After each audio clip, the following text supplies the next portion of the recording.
Bienvenidos to Merendiando from Radio Luna Theater.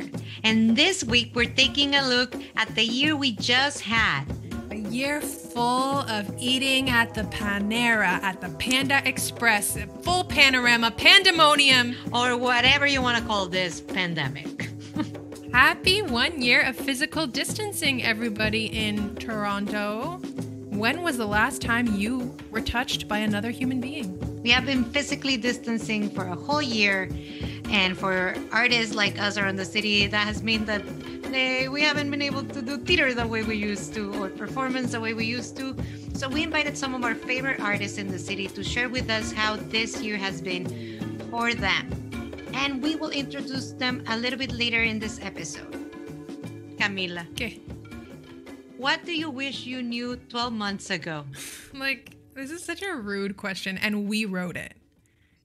Like, you know, if you've been listening for the past year, the podcast has been doing lots. We've really amped up all of our activity, and that's because we can, right? But basically, this time last year, we also did an episode where right after, I don't know, the borders closed and stuff, and Monica and I were just like, I don't know, trying to understand what was going on. And if you have been listening since then, you know that I had to come. Basically, when the borders closed, I was in Mexico. I was in Oaxaca, en la playa, durmiéndome en una hamaca. Okay, bro? Like, ideal life. Comiéndome pescadito fresquito a la plancha. I'm not bitter at all. And then I had to come back like really, really fast because I didn't even know what was happening. I didn't have internet. And then I had internet for a minute, and I saw these urgent calls and texts from my family being like, hello, the border's closed. Where the heck are you? So listen, if I knew what was going to happen 12 months ago, I would have never left Mexico. I would have. You would have stayed. Oh, I totally would have stayed. I would have brought my laptop to Mexico. I didn't bring my laptop. So I would have brought that, and then I would have been set. Yeah, I definitely would have stayed. I would have stayed with my cousin probably, and I would have worked remotely because that's what we've been doing here anyway, right? Like, and I might as well do it where there's delicious fruit and my family. What about you, Monica? What do you wish you knew 12 months ago? I'm gonna say not 12 months ago. A little bit more than 12 months ago, when I was in Mexico, also with my family, I would have loved a heads up that I wasn't able to see them for a while, in person. And maybe I would have had fought less, hug more. But fought, you know, in a sitcom, funny family way. But yeah, or eaten as much as I could tamales and tacos and carnes asadas. Oh my God, I would have. Man. Also, I wish I knew I wouldn't get a haircut for 12 months. What would you have done differently? I would just cut it super short, like you know what we were saying, like maybe un honguito. How do you say that? A mushroom cut. A mushroom cut, or maybe something super short so it would last me for a bit. All right. And I also guess I want to say, like, a year into this, we're making jokes about this because, you know, that's what you do when you're traumatized. But also, I mean, you know this better than I do, comedian. Sorry, just real talk.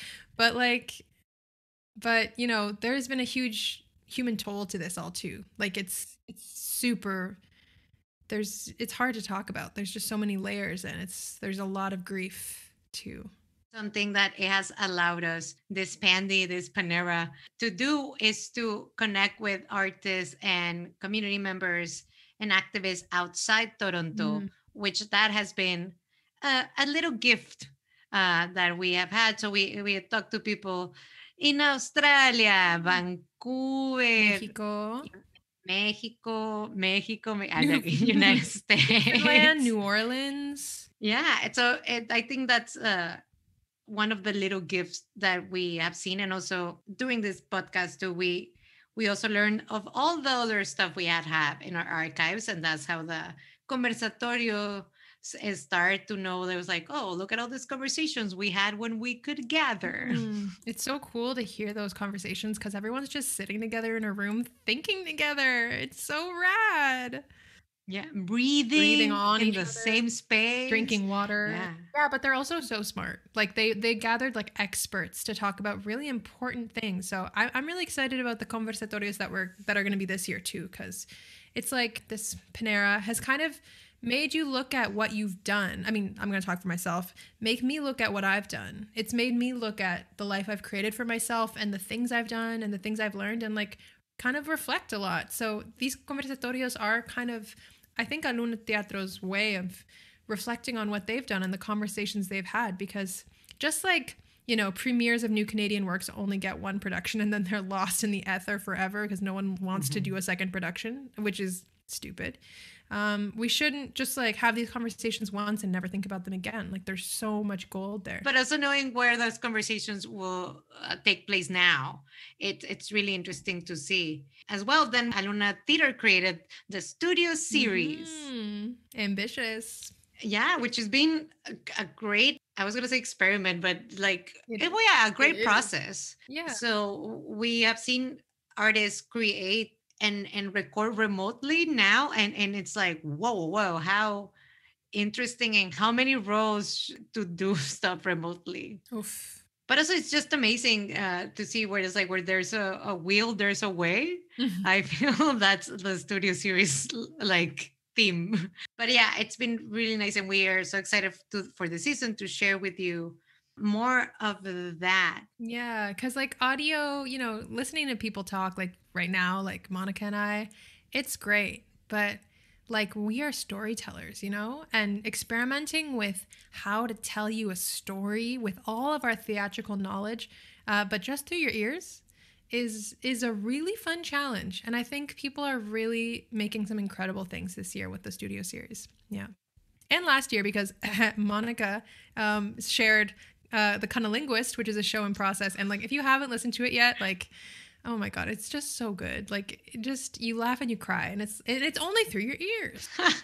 So we asked some of our artist friends about how they adapted during this pandemic to doing their art practices. And I can say personally, something that I have really adapted is my improv practice to move it online. Mm-hmm. And it's been a really interesting process. I've been doing it mostly with Bad Dog Theater. They have adapted to this. Like, if you can, and we'll put it in the show notes, check out Bad Dog Theater and Bad Dog TV. And they have their programming there almost every night of the week, and I've been able to play those shows, and it's really interesting. Some of our guests will mention not having an audience, not having people dancing to your beats, not having like live reaction. Yeah. It's a journey, as well as hosting events. I've been hosting a bunch of events during this Pandy, and I also now know more about green screens, lighting, editing, and sound. So you can rent me as a whole production company. You seriously can, though. Yeah. So how about you, Camila? How do you adapt it with your art practice? You know, oh man, it's hard. It's hard. You know, it's hard to talk about because, you know, I'm lucky enough. The gods blessed me with this wild thing where like I got the biggest grant I've ever gotten in my life to work full time for Aluna for a year, right as the pandemic started. So I am one of the very few people who's lucky enough, who I don't even know the word for it, who like happened to be privileged enough really to have a full-time salary in the arts for a year during this year. And that's something that I have to like speak really openly about because it's just weird. It's just weird because if you look at the statistics for actual like employment for people, the data that Canada has is, you know, super gendered and they don't have a lot of data on racialized people. But basically, at least 100,000 women have left the workforce and are not returning since the beginning of the pandemic. And that number is 10 times less for men. So it's like men are kind of like staying-ish the same in the amount of employment in certain areas and even gaining more. And women are just not. Women are, you know, moms, you know, childcare, schools, all of that has affected like gender equality. Like this whole thing has happened. So that really does play a toll on my art because I want my art to respond to the reality of people around me. And again, I'm saying the data that is available that I've been able to see is super gendered. It's men and women, and it's not. It doesn't take into account race. And I know that in the U.S., almost 90, I think more than 95% of the jobs that women lost over the pandemic were Black, Asian, and Latinx people. And we don't even have that data here in Canada that I've been able to find. So it's like the impact that it's had on people is we have yet to even see the results, but I do not want to be part of a world that doesn't have everyone participating in the way that they want to. So the way that it's made me think really seriously about my privilege being in this position, being funded by the Metcalf Foundation right now. And that money ends in June, and I don't know what's happening after that. I have no idea. I have no idea. And lucky enough in Canada, we had CERB for a while, the recovery benefit, which is really amazing. But now we don't, and I don't really know what to do, man. So I don't know. That's kind of how I want to respond to that question. Because I had full-time employment, I didn't have to do a bunch of gigs. I'm a musician. I used to play with bands all the time. I used to, do the thing of the artist where you patch your life together with contracts and gigs and you just patch together. And this year I didn't do that, which is very interesting for me. So one of the major things I learned was that there is so much power in focus. There's so much power in if you do give yourself one task, and then you just do that one thing and you give yourself the space, the things that can come out of that, oh my gosh, it's beyond what you even think. It's really cool. So I don't know. And also in a nutshell, I've been really sad. I'm just starting to get back into music because I was practicing and I am practicing, but I'm too sad to share it. I don't know. I'm sad. It makes me sad. It was illegal to sing outside for most of the year, and it still is. So I don't even know what to do, man. So that's it. I don't know. Let's hear from some of our guests. Why don't we start with two of our amazing local artists that we're going to feature today. Both of these artists have adapted their work from being live in front of the people to the digital realm. So first off, we've got Sofia Fly, who is a local DJ, producer, poet, and Salvi babe. And we've got Yolanda Bonnell, a queer, two-spirit, Anishinaabe, Ojibwe, and South Asian multidisciplinary performer, writer, facilitator. We've had Yolanda on the podcast before. Actually, she was one of the first people that we had remotely at the beginning of last year during the pandemic. So you can go check out that episode. But this past year, Sofia Fly managed to release a full album called Virgo Rising, and it's freaking incredible if you haven't heard it. And Yolanda adapted her theater development process to be completely online whilst trying to still be a theater artist this past year. So let's take a little listen to Sofia and Yolanda. The panorama. So I released a full-length album that was 80% instrumental this year. It was interesting going through this whole process while not being able to do shows because you don't get to read audience reaction. I DJ a lot of parties, so me brainstorming what kind of sounds I'm going for and targeting certain themes and ideas, I'm very much remembering the parties I'm going to and seeing the energy of the community around me, and not being able to do that as much is definitely a bit of a mind bluff. And I still found a way. It is kind of, you have to kind of put your mind in a little bit of a different place creatively and just kind of get lost in your own sauce instead of, reading, instead of the sauce that's around you, I guess. It was very interesting. And of course, there's no release party that you can do. It is a little bit anticlimactic. You spend all this time working on this thing. You put it out. People love it. but there's no like real world, celebration of that. You don't get to see its like impact in a room, right? People are online listening and sharing.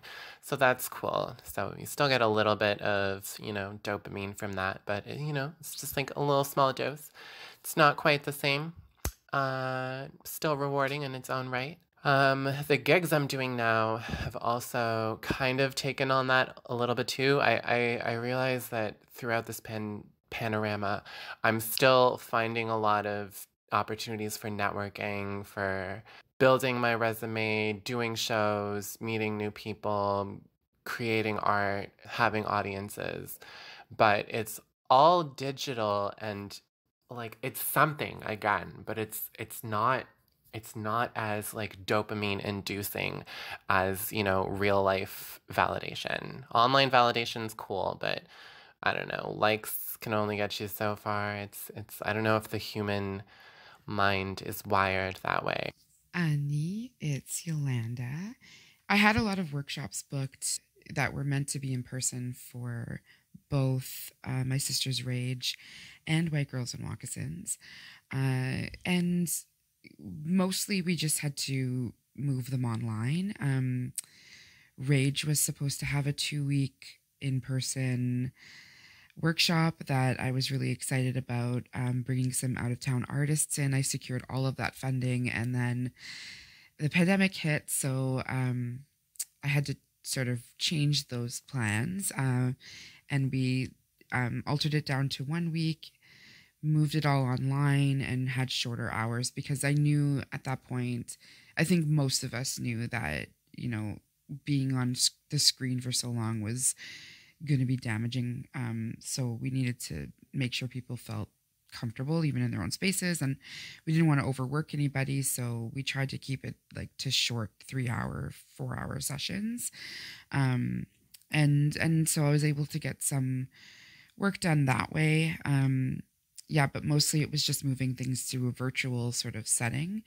Bug was fortunate enough to be able, we shot an archival safely for FemFest, which we were again supposed to be in Winnipeg. Yeah, so it was just a matter of being adaptable and moving work online and listening to what our artists needed and what they required to do that work.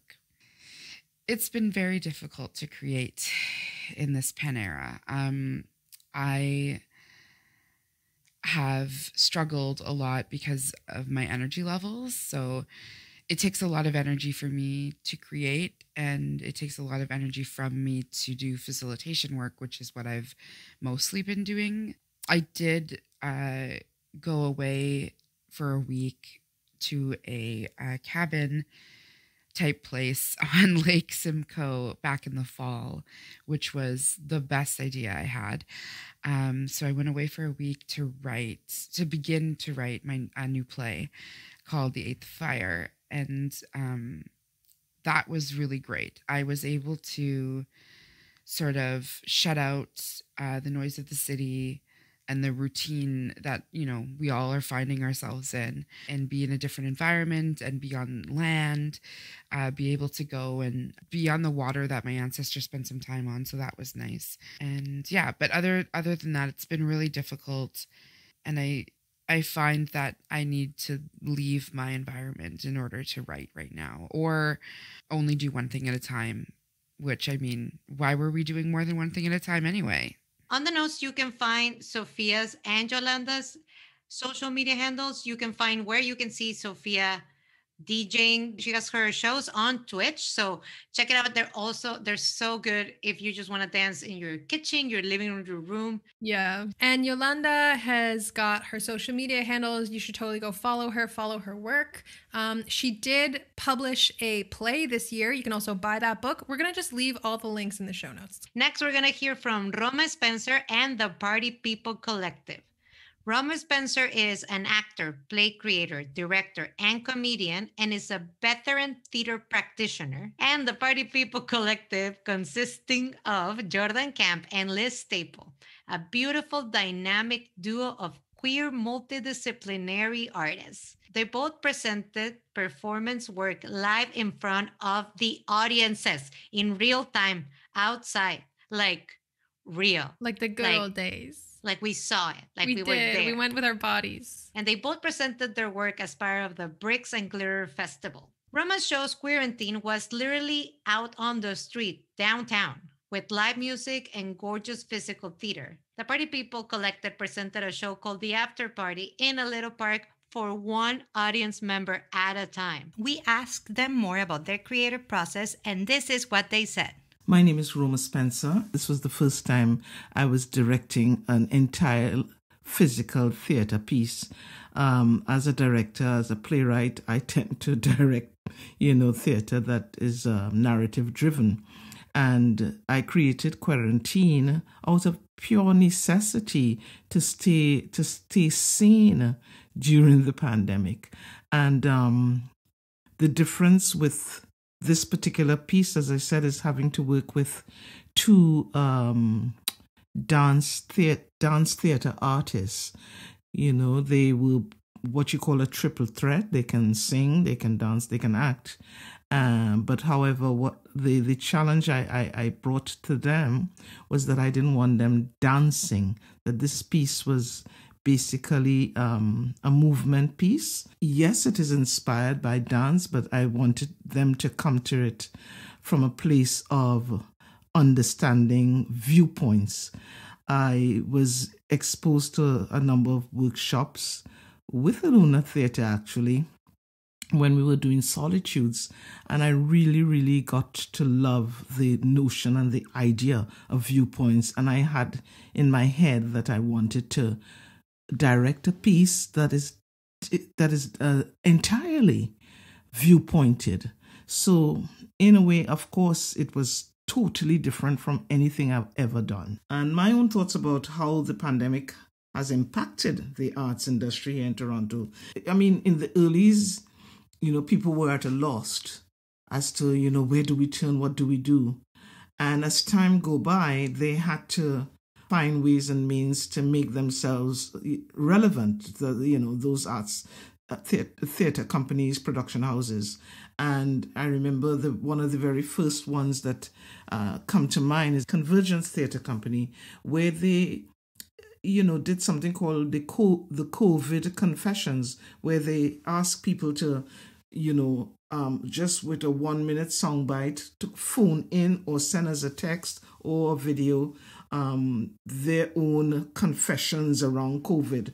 And then they farm out these confessions to artists who would take from these confessions and create any form of art, whether it's a song, whether it's a play, whether it's an animation, a film, a movie, a monologue. So those are one of the ways that, I remember one company that, from very early started to find ways to make a difference. And as time went by, I started to see, all the bigger houses like, Theatre Passe Muraille and Factory Theatre, Obsidian Theatre, Luna Theatre, have been doing their part in trying to stay relevant, so to speak, where they engage artists, whether it's in the form of a residency or they create, a performance that is digital. So, one of the ways they've been making a big difference is looking at performances from, the virtual point of view, because we can't go into the theaters. I know in Trinidad it is a bit slow in the Caribbean because they're still kind of depending on, looking towards the government, to help them. Some artists have been doing their part, but I find that it was more the musicians that were doing more than my theater colleagues. So I don't see any similarities between what is happening in Toronto and what certainly, is existing in Trinidad. Hi, everyone. I'm Jordan Campbell, also known as Jord Camp. And I'm Elizabeth Staples. So The After Party was a show we made last year. And The After Party is basically a one-on-one performance where I'm performing for one audience member in a public park. and we're both listening to iPods that are synchronized with the performance track. So it's kind of like a interactive site-specific music video drag experience with like outfits and reveals and surprises all around the park. And we did it in the Brandon Avenue Parkette in Toronto. Well, we started it in COVID, so it very much was like reflected, like all of the feelings and restrictions and everything that we were feeling at that moment. And at the beginning of March of 2020, George showed me a draft of a solo piece that we were going to work on, and then COVID hit, and then we still had all that energy, and we really didn't know where to go with it. And so we started working in May, and it really took us on a journey through the summer. It was a journey, yeah. It was going to be a Pride thing originally in June. And then when the Black Lives Matter reckoning happened, I got that. I totally took that term from Sedna Fayadi, who's like called it the reckoning, you know, that like flashpoint moment in June. Mm-hmm. That really kind of put us on a different course. But this is a big part of what it was like making the after party. We really just went with the flow. Like it wasn't time to do it in June anymore. We changed course. We just kept working on it. Eventually we performed it in September, and it was at the time of the Bricks and Glitter Festival. And yeah, it was just this really flexible, malleable project with no end date, with no exact timeline. And it was the first time that, at least for myself, that we were able to like follow the project and let it take us where it needed to go. And on the days that we didn't need to or didn't want to rehearse for whatever reason, we didn't have to. We were too tired. We were too sad. Yeah. It was an intense summer. We rehearsed it 6 feet apart. I didn't touch Jordan once through the whole thing. We wore masks. We wore masks the whole time. Yeah. And so because it was like the process and the project was about it, it kind of made it easier to incorporate the restriction or the like hand sanitizing and washing things, because it was about it. It was totally like the whole form of the show was built around it. The audience was in a chalk circle that was 6 feet in radius, so like we never were too close to the audience, just the one audience member. And as we were talking about earlier, like COVID obviously, you know, had its own challenges. Both of our lives, I think, were turned upside down throughout the process, but it also allowed us to be really flexible and really work at our own pace. We didn't have as much else going on at all. We just worked really slowly on it. So as you said, I think because the COVID stuff was built into it, like that was just there. And then the actual effect of the pandemic allowed us to really, as you said, follow the project and just do it. And sink into the themes and let it like reflect in our process and also end project. So you and I both actually saw these shows in person, like we watched them. Yes, I remember I watched Queer and Teen, and it was so interesting because it was across the street. With like cars going between you and stuff. I think that was the first thing I watched live. Yeah, I actually think so too. And it was in the summer, right? I mean, the one that you saw was in the summer. And then I saw the one as part of Bricks and Glitter because I'm part of the organizing collective that does that festival. And the one that I saw was in front of Regent Park. And there was like live music, and I saw people outside, like for real. You know, when you go to shows and you're like, I'm probably going to run into some friends. And I remember seeing some people I know, but being so weird about it. I remember feeling really free. Like, I remember like seeing the crowd and being a little bit scared, but then seeing a bunch of people I knew. And then when we were watching the show, I just felt like so free because I was with people and I miss people. And like, the Queer and Teen was a physical theater show, so there was a lot of expression through the body, and I was like dancing along, and so were a bunch of other people in the audience because we just could, and we had the space too. We were all distanced, so that was really cool. And then the after party. I got to see it not as an audience member because you needed to sign up because it was literally one person at like they really worked it through the COVID restrictions, so it was one person at a time. So I was just in a little hill in the park with my mask. Watching from afar. Yeah, with a blanket because I was cold. It was so magical because seeing the audience member, probably they've been isolated, and then having this like super intimate moment with somebody that you don't know, but they were trusting so completely and dancing. It was so beautiful. And also seeing Jordan getting ready just in the bushes in the park.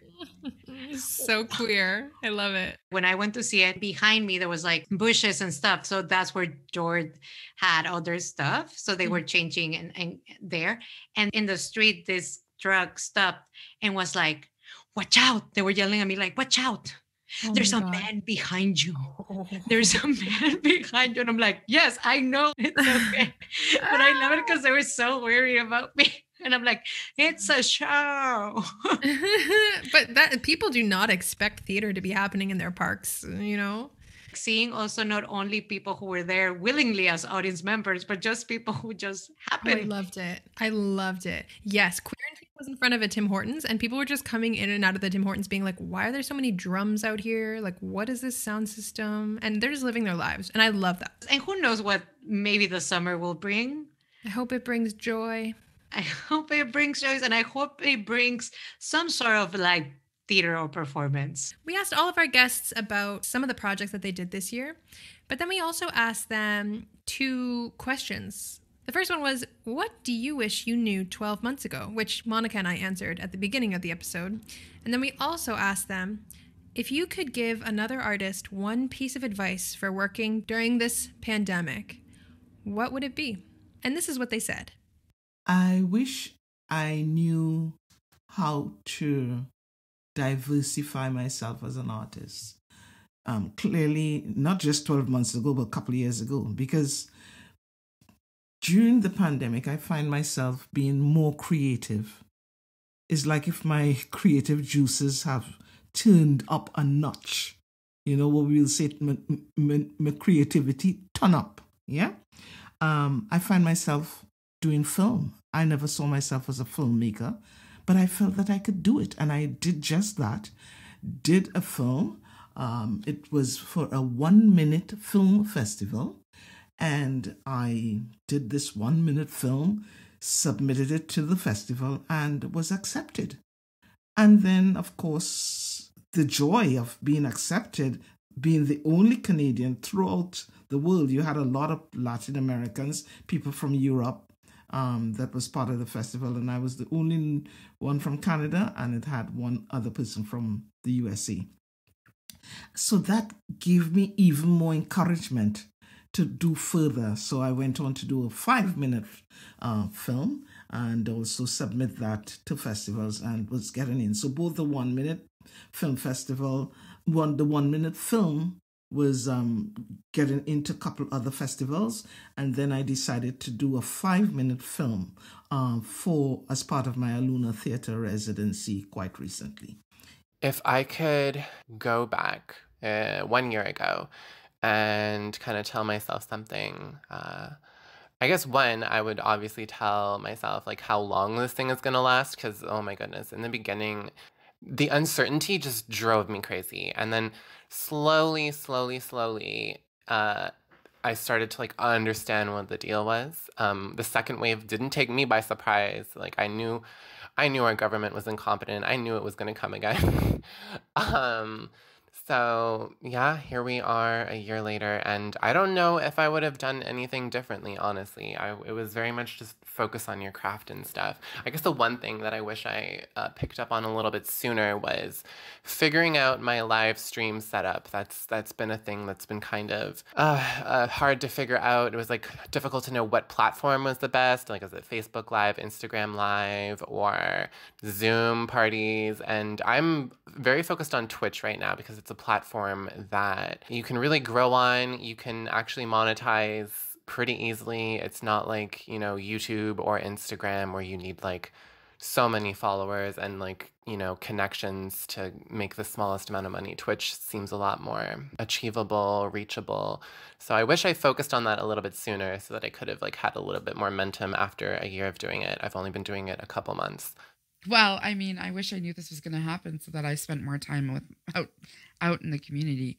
My goal for 2020 was to spend more time out with people because I am I don't even know, I'm an ambivert. Like I am introverted, but I love being out with people as well. So I do struggle with that, and I really wanted to spend more time out with people, and so I feel like my my small regret is not going out as much and allowing my fear or insecurities or anxiety mostly sort of hold me back from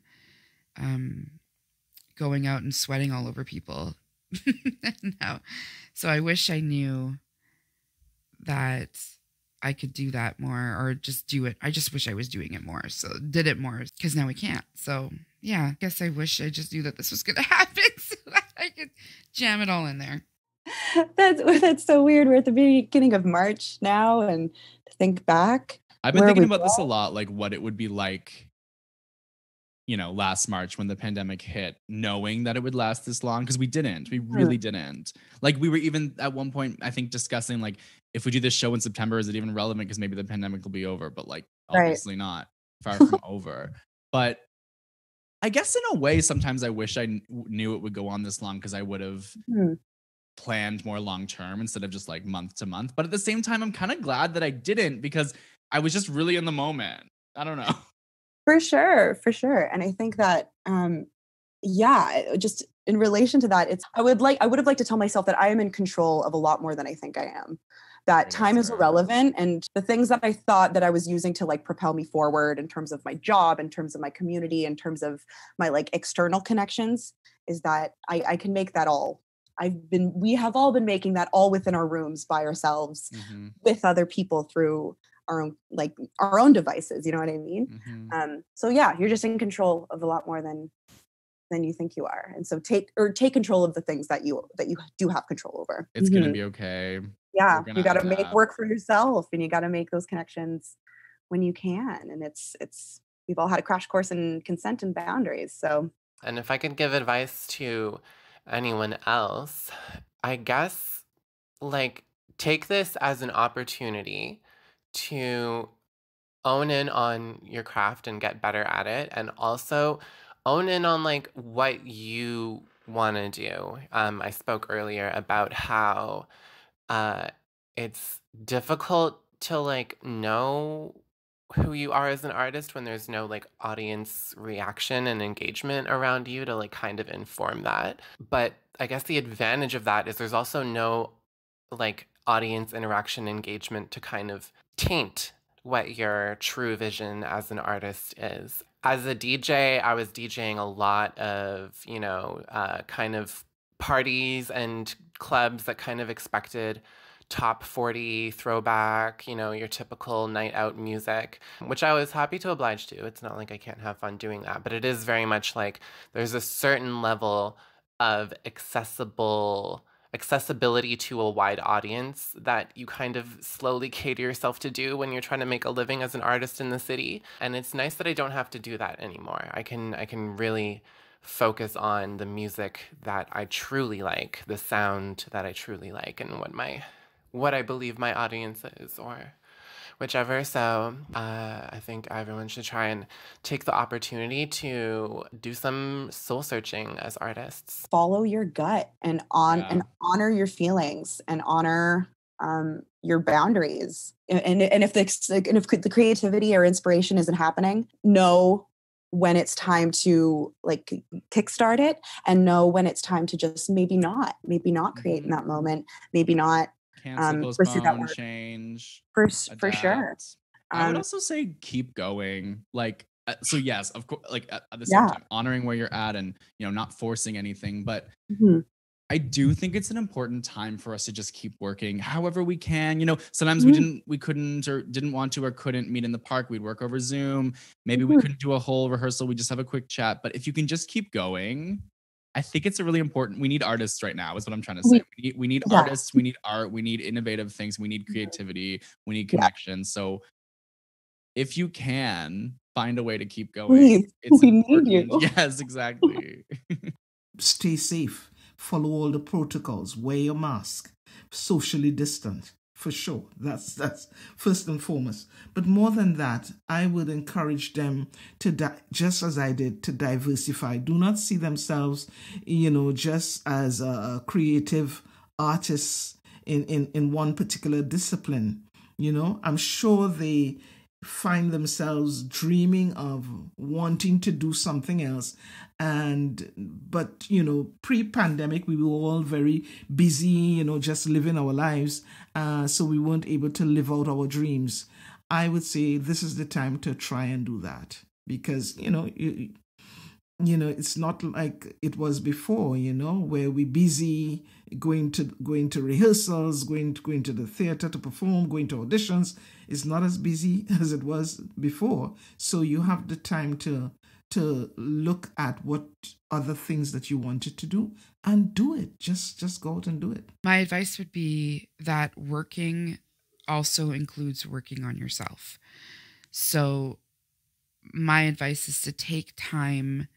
I take my mornings to myself. And so find time in your working day to also work on yourself. And work on yourself means like nourishing your body, meditating, going for a walk, talking to your family and friends, journaling, anything that is spending time with yourself, or like reflection, or just giving yourself space to breathe and to unwind, or just find moments of calm for yourself. It's important to rest, and it's important that that working isn't always, working for somebody else. That work on yourself is also work and should be given the same amount of time.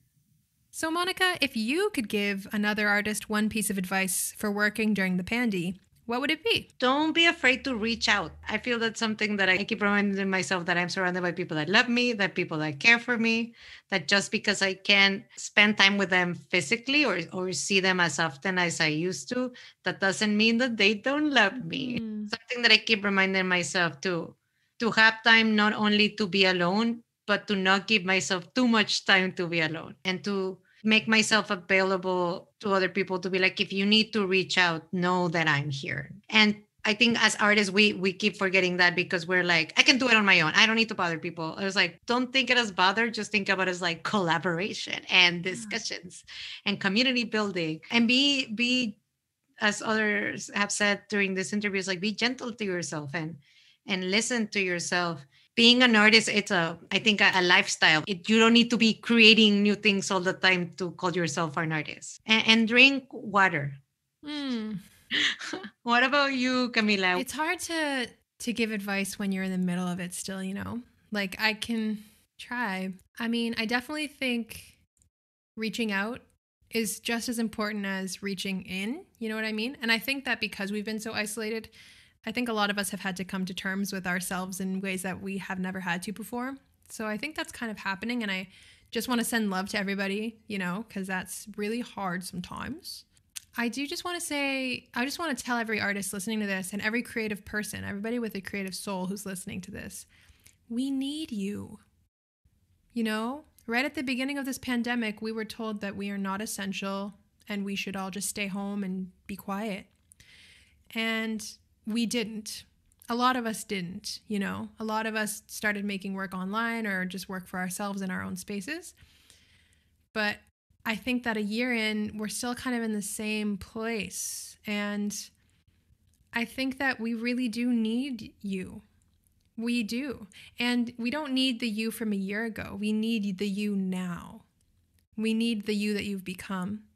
And what that, I think, requires is a lot of honesty. Like, I just want to encourage everyone to be as honest as they can be with themselves and with the people around them, because, like, if you're finding something difficult, the only way that people are going to know is if you tell them. And everyone's in their own heads trying to survive right now. So I think communication is like a really, really important tool in the bag right now. Like, just clear, honest communication, because all of our systems are crumbling, as they should. Many of the systems that have been hurting us and everyone else are crumbling, and they should. Goodbye, But how we're going to build new ones, or how we're going to remember ones that are supportive, is us being really honest with ourselves and listening to the tiniest voice in our communities, listening to the tiniest voice in our bodies. And we don't have to do anything yet, Only act when you really feel ready, but listening is super important. Yeah. So I would say all of that. So to sum it up, basically, listen, be honest, and be nice to yourself because we need you. We are speaking to you from the shores of this beautiful Zagaigan, known to some as Lake Ontario, in Toronto, or Tkaronto. This is the ancestral territory of the Haudenosaunee, or Longhouse Confederacy, the Anishinaabe Nation, the Wendat, and the Mississaugas of the Credit. This land is covered by the Dish with One Spoon Wampum and Treaty 13, also known as the Toronto Purchase. At Aluna, we remember that people can begin to heal when they are hurt. We are committed to artful participation in disagreements. We are committed to unsettling ourselves towards connection, respect, and justice for all people who now live in this city, which has been a meeting place since time immemorial. Radio Aluna Theatre is produced by Aluna Theatre, with support from the Toronto Arts Council, the Ontario Arts Council, the Canada Council for the Arts, the Department of Canadian Heritage, and the Metcalf Foundation. Aluna Theatre is Beatriz Pisano and Trevor Shelness, with Sue Ballant. Radio Aluna Theatre is produced by Monica Garrido and Camila Diaz-Varela. For more about Aluna Theatre, visit us at alunatheatre.ca, follow at Aluna Theatre on Twitter or Instagram, or like us on Facebook. Miigwech and Nyawangoa.